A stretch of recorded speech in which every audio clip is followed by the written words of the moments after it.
একবার কইতেছে যে বলে 1500 টাকা হারা, আবার কইতেছে 250 টাকা। আমার কথা শুনেন, তাকে আমি টাকা কোন কারণে দিব বলেন? আচ্ছা সেটা দেন না ভাই, আপনাকে টাকা কি কারণে দেব? আপনাকে টাকা কি কারণে দেব? আপনি উঠছেন কিসের, কি বিনিময়ে উঠছেন? এখানে কি আপনার এই গাড়ি এখানে আপনার আমি যাব, আমি কেন টাকা দেব? আপনি টাকা দিবেন কেন? আমি মানে ড্রাইভারে কেন টাকা দিবেন? কেন আপনি টাকা দিবেন? ড্রাইভারে কেন টাকা দিবেন? আপনি থেকে আপনি টাকা নেবো কেন? টাকাটা কাটতে নিতেছেন? ড্রাইভারের তে নিবেন? আমরা তো ড্রাইভারের টাকা দিচ্ছি ভাই, এটা তো এক ধরনের ছাদা।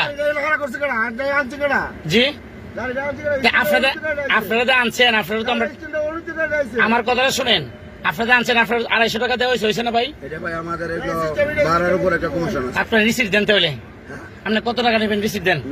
আমি কিন্তু সাংবাদিক, আমি আপনাকে ফোন দিচ্ছি। ওকে, আচ্ছা ঠিক আছে।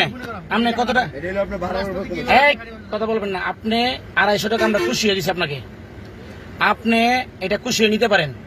আর যদি আপনাদের নির্ধারিত করা থাকে তাহলে আপনি আমাকে রিসিট দেন, আমি আপনাকে টাকা দিচ্ছি। ভাইজান শুনেন, আমি একটা কথা বলি, এটা হয়তো আপনারা জানেন না, যারা ড্রাইভাররা তারা জানে না। আমরা পাবলিক কেন আজকে থেকে 40 বছর ধরে হইলো আমরা কাউন্টার চালাইতেছি। আচ্ছা, এখানে হইলো আপনার যদি 4 সিটের 1 সিট হইলো আমাদের কোন, জি, আর 3 সিট হইলো আপনার ড্রাইভারের। জি, এটা তো আজকে থেকে 40 বছর ধরে। 40 বছর ধরে জি।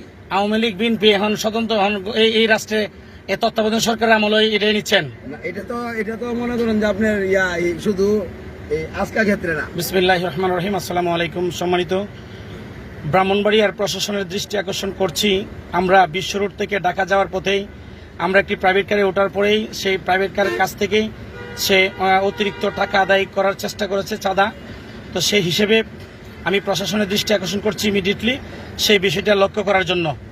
আমি বিনীত অনুরোধ করছি ডিসি মহোদয় এবং এসপি মহোদয়। আসসালামু আলাইকুম।